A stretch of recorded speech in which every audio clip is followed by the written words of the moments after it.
Retro. And welcome everybody to another episode of the Animaniacast. Sleeping, creeping, leaping down the street. Freakazoid's the humanoid who simply can't be beat. He'll fight day and night to defeat a fiendish foe. So let's begin as we begin. A Steven Spielberg show!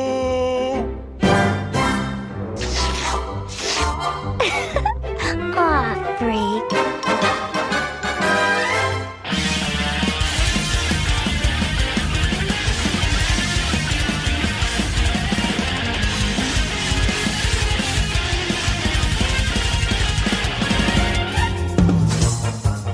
Hello and welcome to another episode of Freakazoid and Friends. That's right. It's the spin-off series of the Animanicast.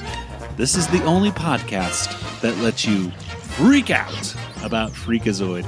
And here we pick a totally random episode that's in sequential order, and we revisit all the cultural references and gags, and of course, in the end, we give this episode of Freakazoid a water tower rating.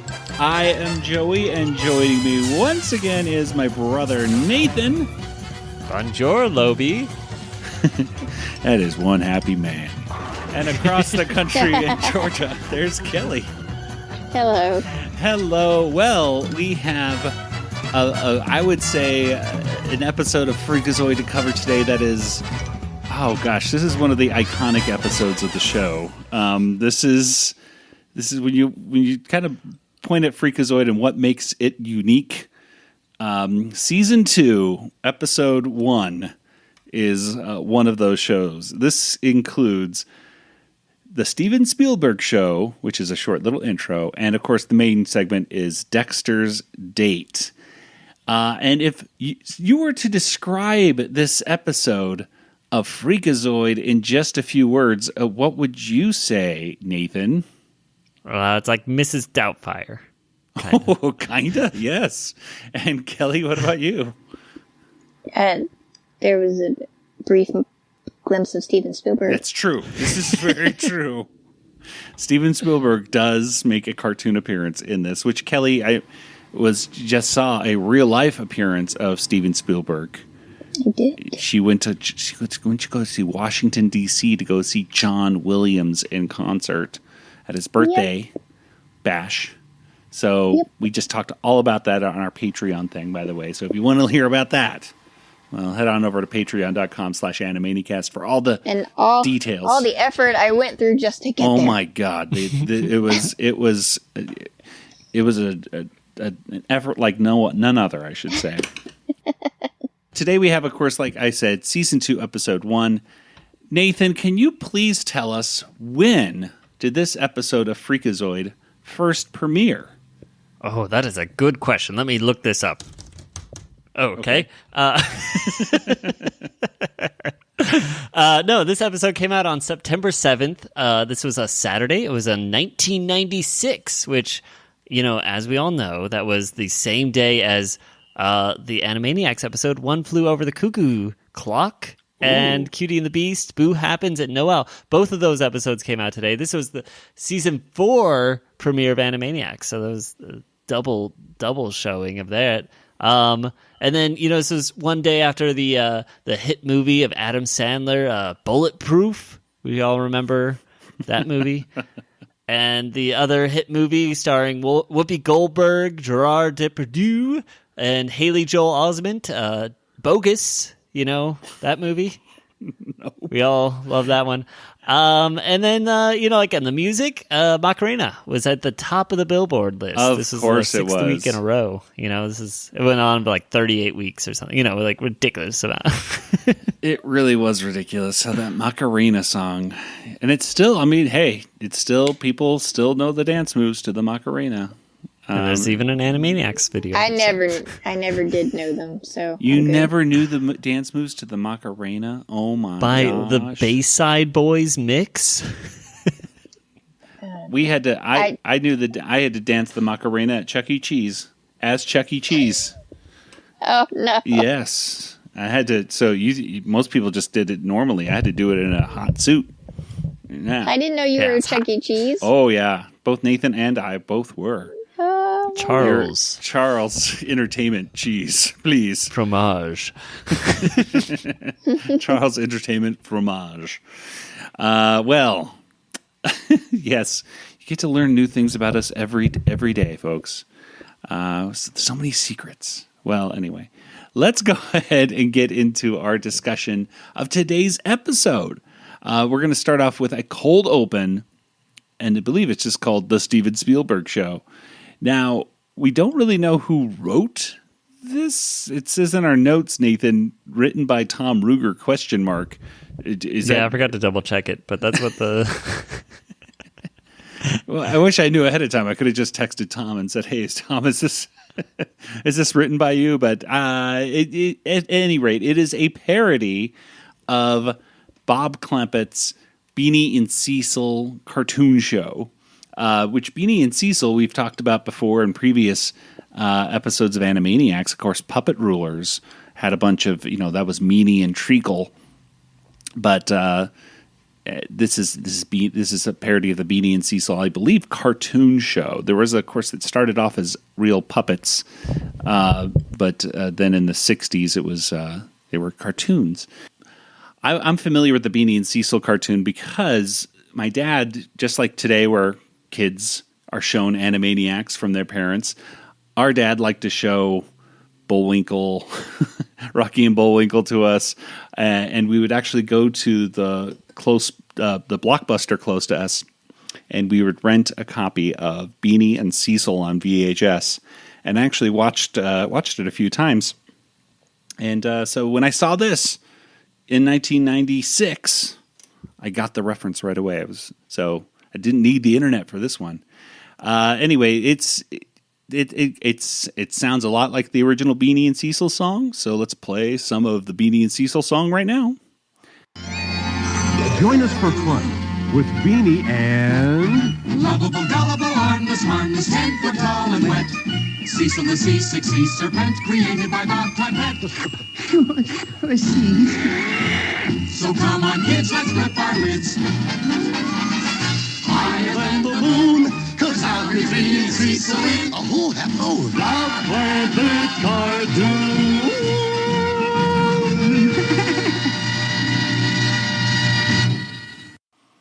So there we go. So you can hear the similarity right there. Well, Kelly, I think we all know what your highlight of this was. What was the highlight of this for you? Saw Steven Spielberg. Yeah. Yeah, that's actually a little thing that happens in the original cartoon is that Cecil... Steven Spielberg's in it? No, well, Bob Clampett, pops up in between, and Cecil licks, I think, Beanie and Bob Clampett, maybe, or both, or one of them. I don't know. He licks somebody in that. So in this case, he licks Steven Spielberg, and I forget if he licks Stephanie as well, but at any rate, yes, Steven Spielberg's in there. Nathan, anything you like about this cold opening? I like seeing the cave guy in it because he's in every premiere of Freakazoid, right? That's true. First episode of every season of Freakazoid. We need a third season, and Cave Guy needs to show up in it. Cave Guy will be in it. They have also Booger Beast in it. Booger Beast is there, and Cobra Queen, and let's see, some Godzilla-y kind of, I don't know my Godzilla monsters, but one of them looked like a Godzilla. Yeah, there was like a Mothra kind of. There was a flying dragon thing too. There's a flying dragon in like the caterpillar version of Mothra. Yeah, it was weird. And then he licks Steph and Steven and us. He licks the TV too. Oh yeah, so he's just licking everybody. Yeah. There we go. Very cute, quick opening right there. I like the. I don't know. I think the part where Steve there just shows a quick clip of Freakazoid sleeping. was funny just because I don't know, it's a cute thing. At any rate, let's go ahead and move on to the main episode, and of course that is Dexter's Date.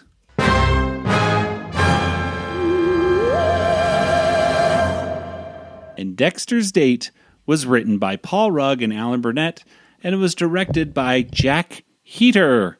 And Kelly, why don't you tell us what happens here in the first part of Dexter's date? Okay. So Dexter asks Steph out, and she reluctantly agrees. And then he wants to try to pin her down to an actual, date for the date. And I guess it takes about 6 months for them actually to go out. And she's like, oh, you remember? And he's like, yeah, I put in my computer. So he's in the car with Steph in the back seat, and his entire family is in the car. I can't believe you remembered. I put it in my computer. Oh, Ray. Don't get it. Quit it. Oh, am I ruining your little date? Dad. Duncan, mind your apples, huh? Oh, I never get to have any fun. He's pretty embarrassed because, I would be too, if the whole family. I guess he's not old enough to drive or doesn't have a car. And, I remember in Karate Kid, his mom has to take him to golf and stuff because he doesn't have a car or license, but still. But yeah, this is like Dexter's first date ever to have to go with your family. I could imagine that being a very embarrassing situation. Yeah. So they pull up, and you can already tell it's a really nice restaurant. The valets or whatever are really dressed up, and then his mother, oh my goodness, I would want to drop dead. She's leaning out the passenger side window and says, have a good time. Have a good time now. And very loud and obnoxiously. And so they go inside, and it's the most lavish restaurant I've ever seen in my life. It's crazy. How does he have the money to take Steph out to this place if he doesn't even have a car? He's been saving for 6 months. Oh, I missed that. No, so, I'm just assuming. Are you just assuming? Okay. Yeah, he had to have been. It's crazy. And this must be the lucky lady, princess girl. Don't worry, my dear. We make this the most romantic night of your life. No, don't. And it's not a first date kind of place. Just go for coffee. That's the rule. Go for coffee. or you do go to golf and stuff or something. Golf and stuff is a good first date. Yeah. Don't take her out. Goodness gracious. So, so they get there, and it's all really, lavish and everything. And, but meanwhile, Loeb is concocting a plan. And he goes to NBC, and they're filming an episode of Seinfeld, and he's decided he's got this contraption.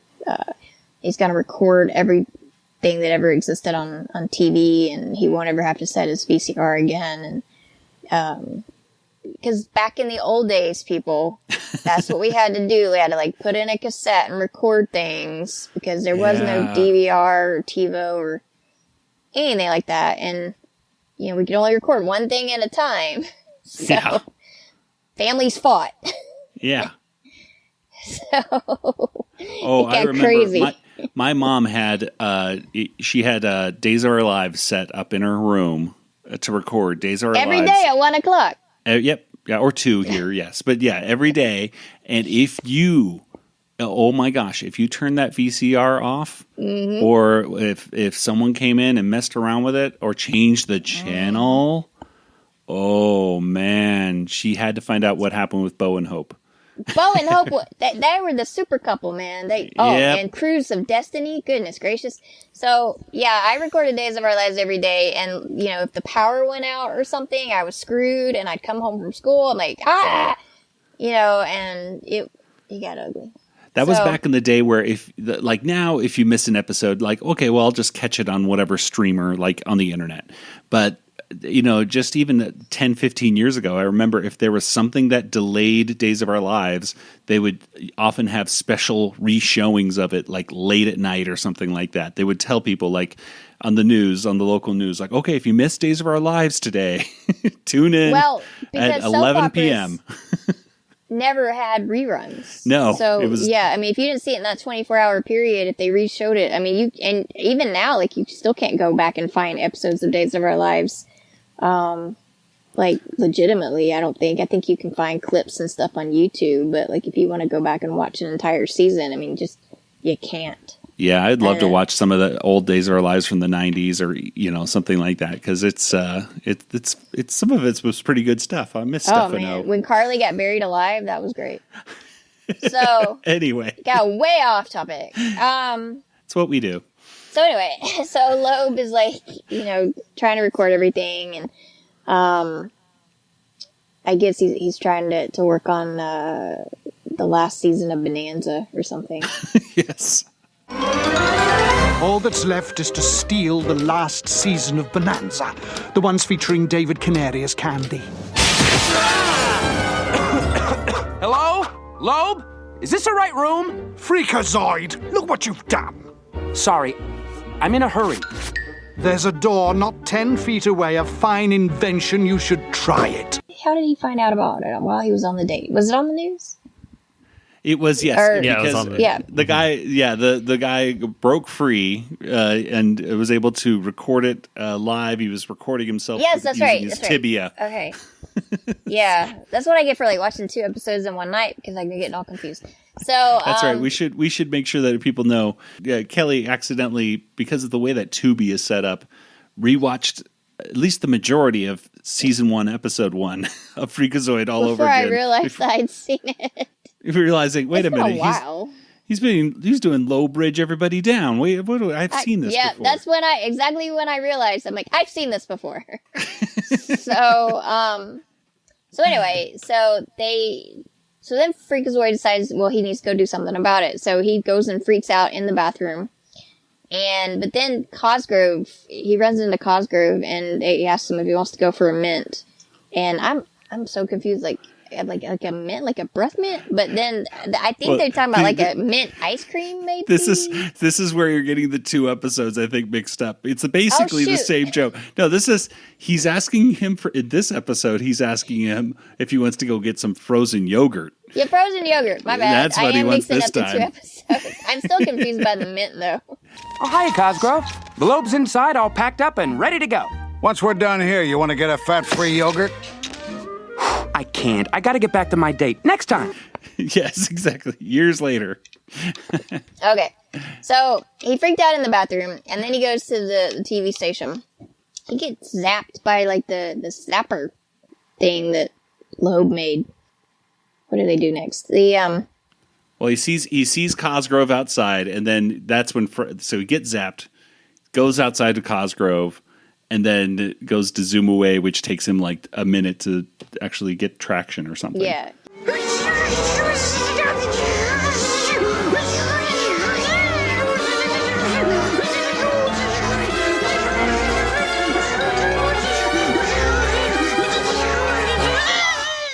How about you kids? Want to get a yogurt? All right, maybe later. Yeah, and he has defeated Loeb, and he gets them all like contained, wrapped up and everything. And he tells Cosgrove that he's up there and he's detained, but then Loeb escapes. You want to go by the video store and see if they got Garden Tess? No, you're not listening. I want to go out. I want to have some fun. I want to sing. I want to dance. Dance? I know.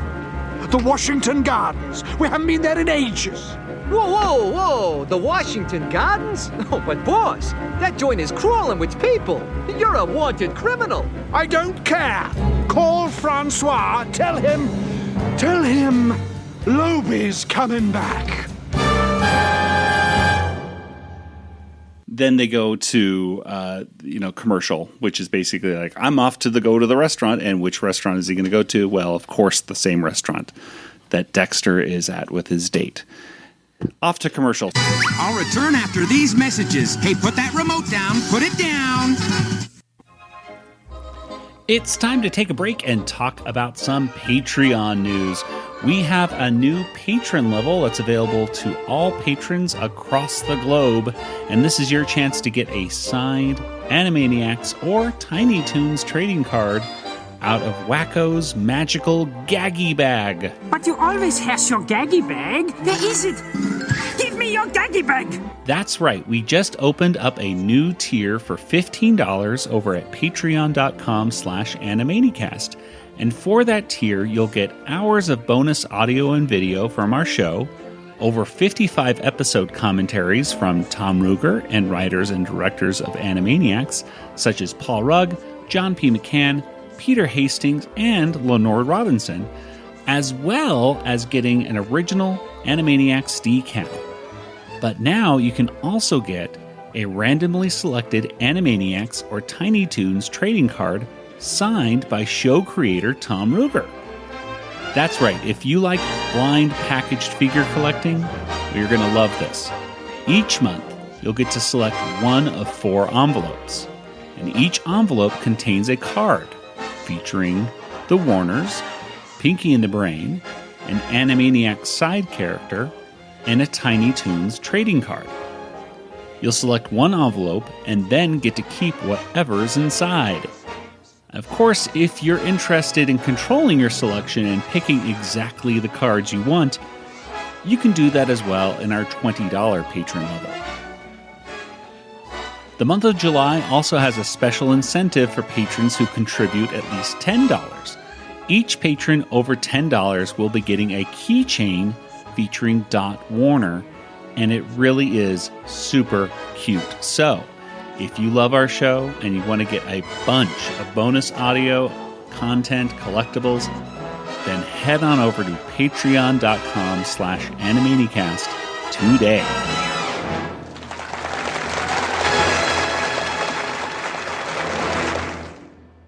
So, we have a bunch of things that happened right there in the first part. Any moments in this first section that made you chuckle, Nathan?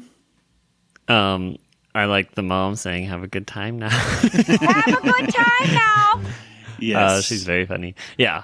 And I believe they immediately start doing the callbacks. It's not just the fact that she does have a good time now, but that they repeat it like almost immediately. They show that same shot. And that is the biggest running gag in this entire episode, is not only the callback of that, but of all the characters in the show are continually saying, a line over and over, which must have been great for animation-wise, because it was just, you animate it once, you say it once, and you show it 5 times. Good time. I mean, I according to the notes, this was originally going to be a very short episode, and then they extended it. Yeah. So, Paul, you had a model for this, right? Yeah. Well, this was something Alan Burnett wrote. He wrote the short of this, which was Dexter's Date, and I sort of decided to turn it into something a little longer and do a Hello Dolly number, because I think we all agree the kids, they love Hello Dolly. They love the musicals, the dancing, everything. But this was actually supposed to be in the first season.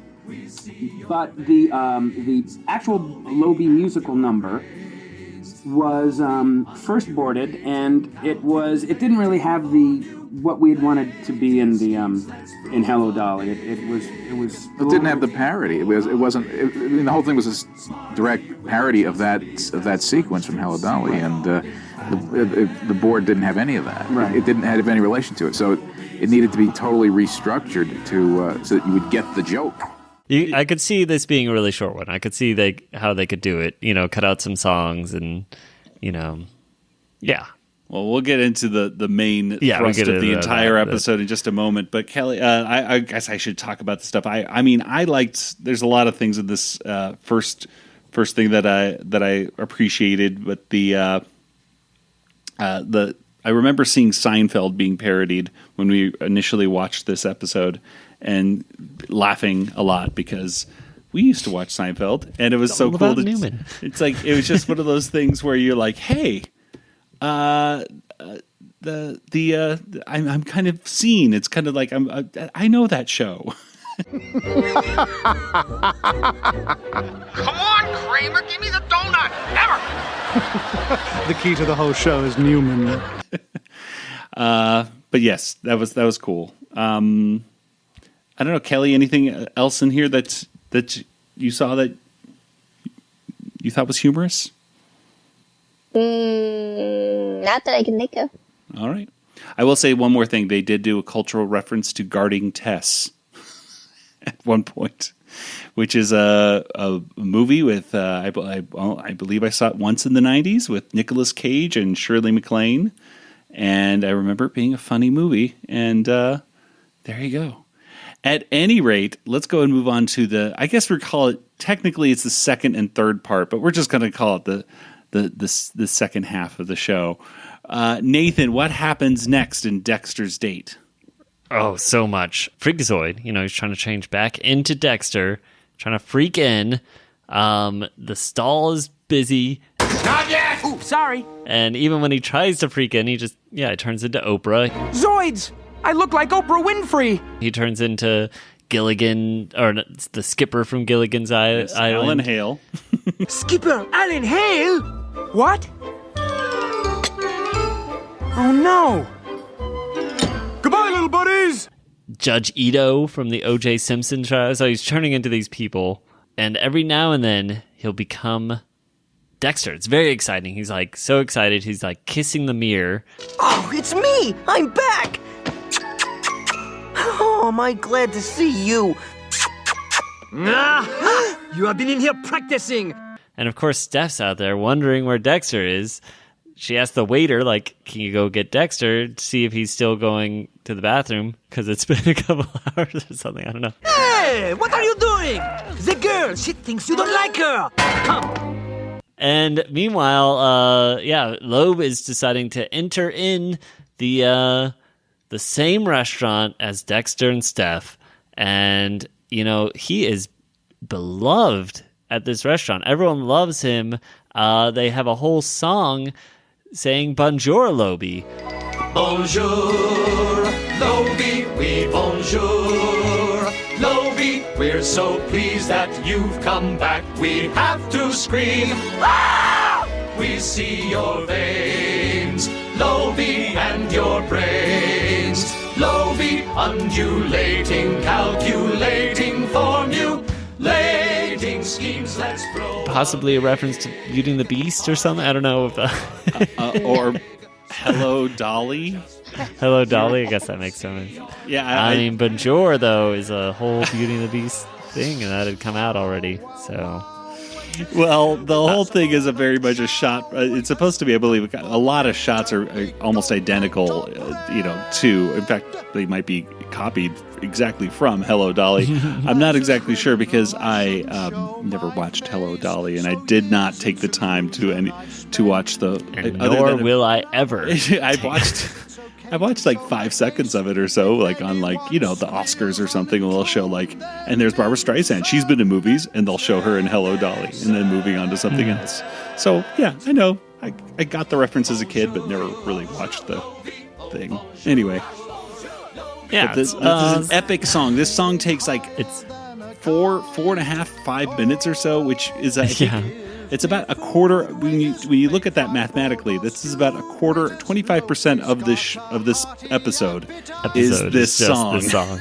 Which is insane.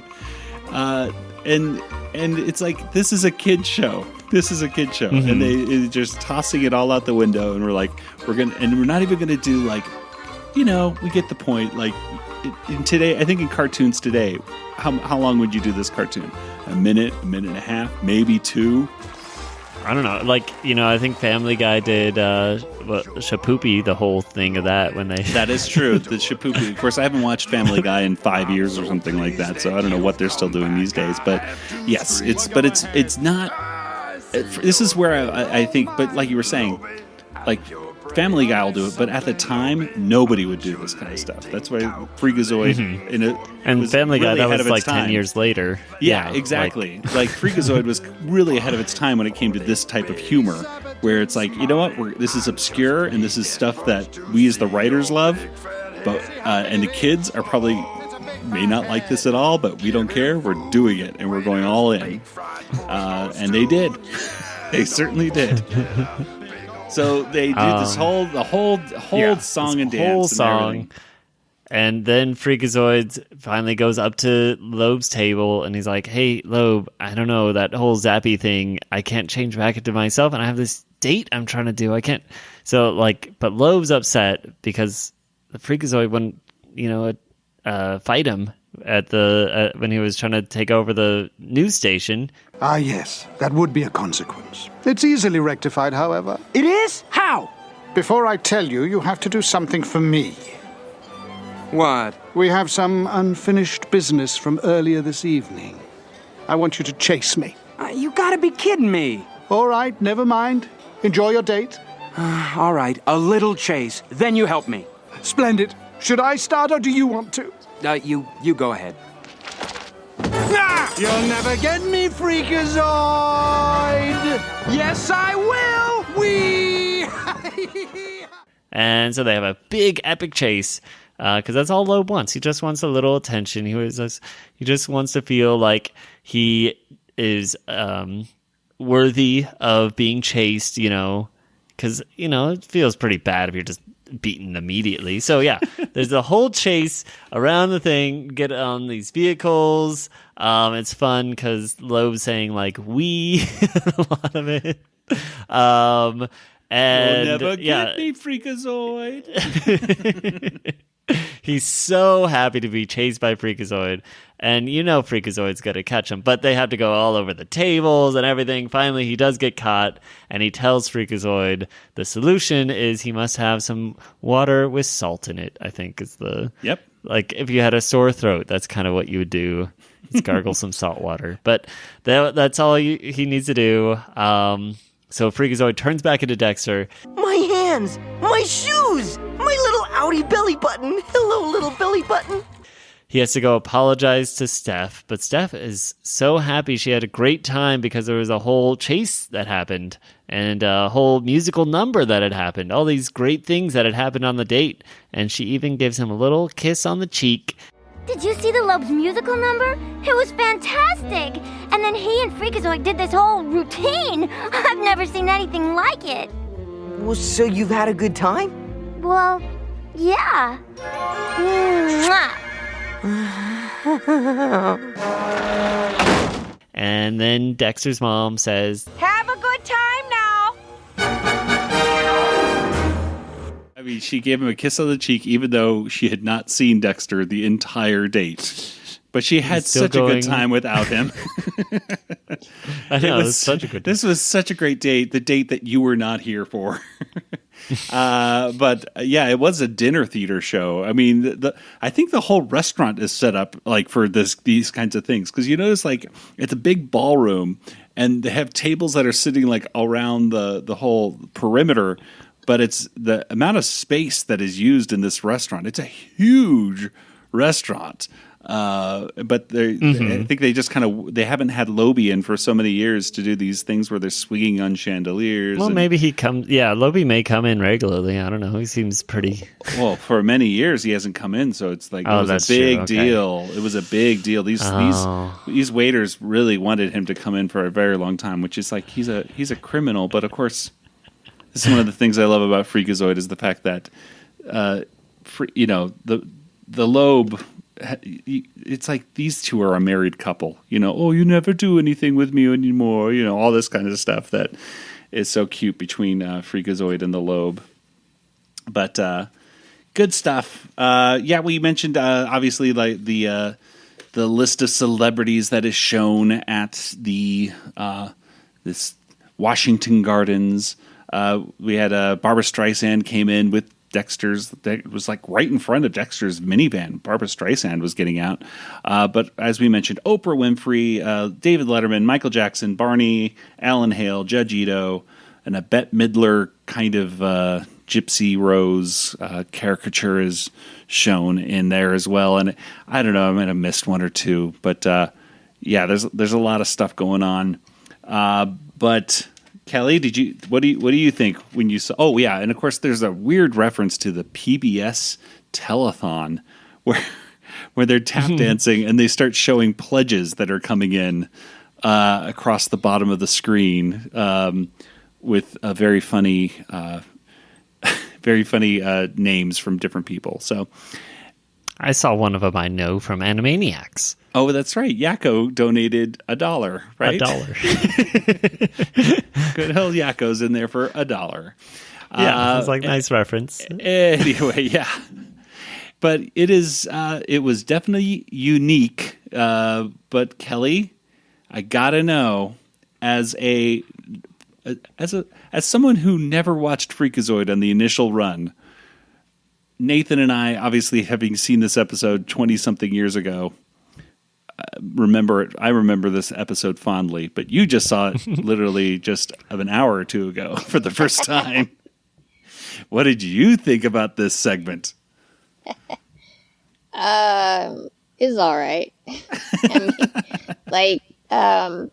I skipped most of the musical part, but I was running out of time since I watched the wrong episode. But I thought the beginning of it, of the show tunes, the animation was really good, and I've actually seen Hello Dolly perform live just a couple years ago.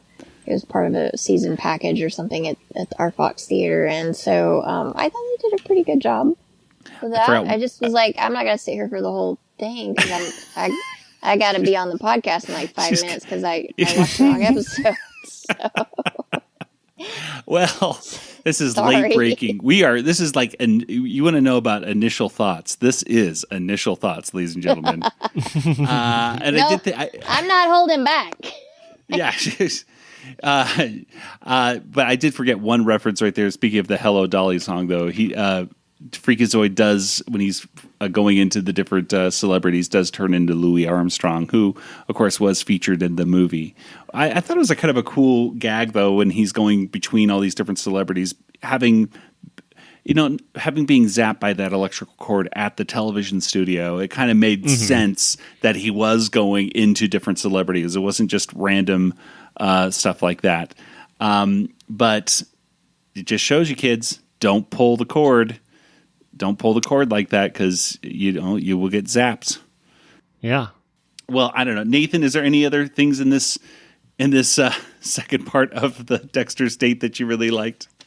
I really liked that the writers were able to save the Earth by writing this, and I felt really good knowing that each day that dawns over this great big blue planet of ours is due to the brave individuals that wrote that song. We should talk about what the heck Nathan's talking about, because at the end, Kelly knows.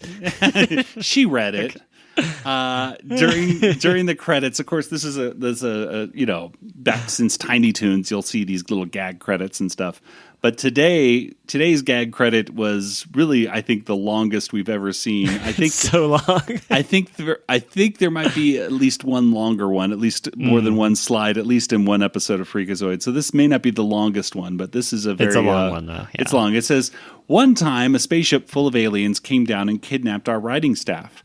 The aliens threatened to blow up the Earth with a solanite bomb. Unless the writing staff wrote a big, splashy musical number for the Lobe. The writing staff worked for days on the song. The aliens were so pleased with it, they agreed not to blow up the Earth. So the next time someone says, I don't know why they did that real long musical number in Freakazoid, you can tell them. You can tell them of the time a ragtag group of cartoon writers saved the Earth from destruction, and that each new day that dawns over this great big blue planet of ours is due to these brave individuals. So there you go. I hope you folks are happy out there.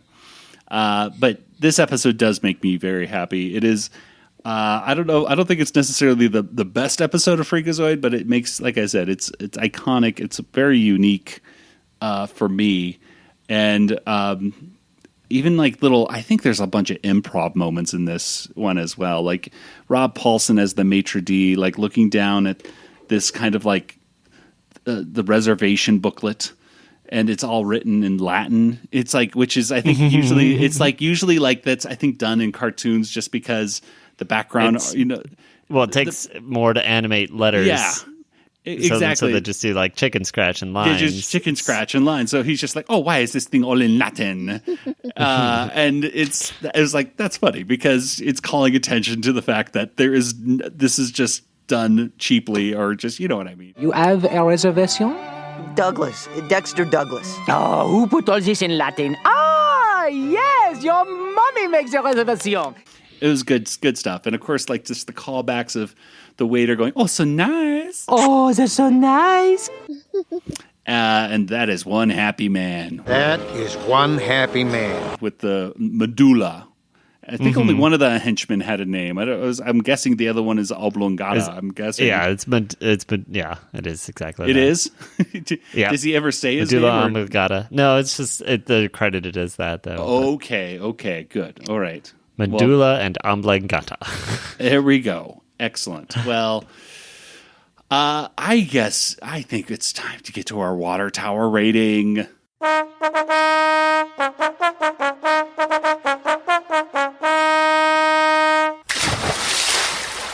Well, out of 5 water towers, how many would you give this episode of Freakazoid? Let's go with Kelly first. Kelly, how many would you give this episode? Well, I was gonna give it 3 because it's kind of like not great to me, but it wasn't bad. I mean, I just didn't laugh at anything, but y'all know, like Freakazoid. I love Paul Rudd, and I think he does a great job with the character, but it's just I don't know. I didn't grow up with it the way y'all did, so it was fine. But I'll give it 3.5 with the extra half because Spielberg appeared briefly. That's true.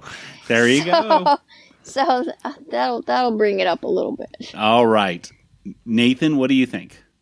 I'll go with a 4. I think I really liked it, but yeah, I think there was. You can kind of tell it was like once a short in episode 1 or season 1. It was supposed to be a short, and you can feel it kind of got a little bit elongated. But it was still very funny and some very good callback jokes in it and everything. So, Freakazoid was a show that was produced like none other because it seems like everything was so much under the deadline, like under the gun of how to get everything done in time.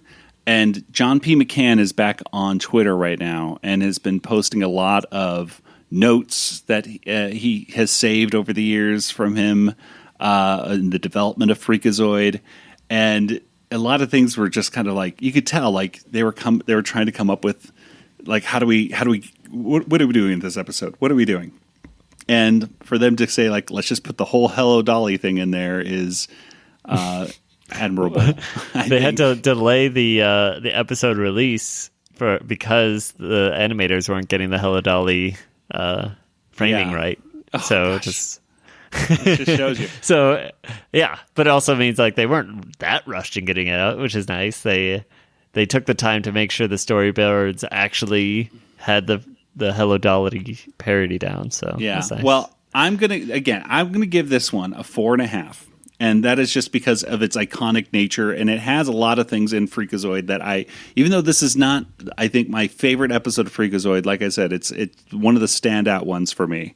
The callbacks, the repeated lines, the showing of the live action footage during the Hello Lobie song, the fact that they did the entire Hello Lobie song to begin with, I think it shows a lot of guts, and it showed that they just were willing just to do anything, and it really made this show, especially back then in the mid '90s, watching this on Kids WB, if you were lucky enough to find it, it stood up apart. I mean, it was of course Animaniacs and Pinky the Brain, but Freakazoid compared to them was it was doing new stuff, and this was definitely different, especially back then on Kids WB when you had Wayne Head and Earthworm Jim. I mean, if you guys want to watch any of those cartoons on YouTube or something, I dare you to try to get through an episode. They're pretty bad. So I'm giving this, for all those reasons, I've got to give it 4.5. This is a kid's show, ladies and gentlemen. Yeah, that you can watch on Tubi. Brought to you by Tubi. Yes.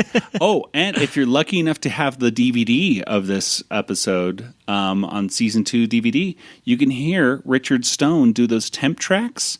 He has a whole temp track, that they saved where it's Richard Stone singing this song, and it's the whole thing. And it's actually, wow. I'll play a little bit of it right now, just because I think it's pretty interesting to listen to, because this is, of course, is what they would do with really any of the songs. Like Randy Rogel would do them with a lot of his, all of his music and stuff like that he would record. And so they did it, and Richard Stone did the initial singing of it. So it's interesting. This is for Freakazoid, Bonjour, Lobby. And 1, 2, 3, 4, 2, 2, 3. Bonjour, Lobby, oui, bonjour. Lobby, we're so pleased that you've come back. We have to scream, ah! We see your veins, Lobby, and your brains. Lobby, undulating, calculating, formulating schemes. Let's throw a big party for our big smarty. We're just pleased as punch to see your big fat head. Oh, wow, wow, wow. Waiters, Lobby wants a bowl of chow. Waiters, don't forget a big old plate of bread. As a criminal, I shouldn't show my face, so years in seclusion I've spent. But now I realize it's okay to show my face. If anyone squeals, I'll entomb them in cement, in thick cement. Bonjour, oui, bonjour, Lobby. Oh, bonjour, gosh, bonjour, Lobby. Lobby's back and feeling higher than a kite. Oh, give me food, waiters, baked, fried, broiled, or stewed. Waiters, Lobby's got a hearty appetite.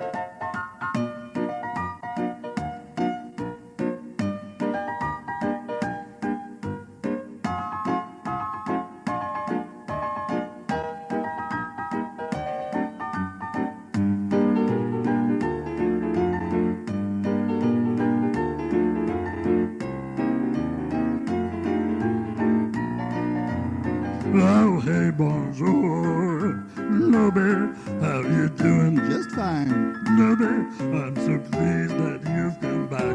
I has to scream. Well, go ahead. I see your veins. They're all mine. Lobby, and your brains. Aren't they something? Lobby, undulating, calculating, formulating schemes. Let's throw a big Zippity-zappity. party for this big Zippity-zappity. Nutty, I'm just pleased at punch to see your big fat head. See how big it is? Oh, It's a big fat head. loving food, waiters, bake fried bread or stewed. Yeah, don't forget a big old plate of bread. Well, I think it's time to go ahead and get to some contact information. Nathan, where can people find you online? Twitter. Django FT. That's me. All right. And Kelly, what about you? I'm also on Twitter, Yoda Princess, YODAPRNCSS.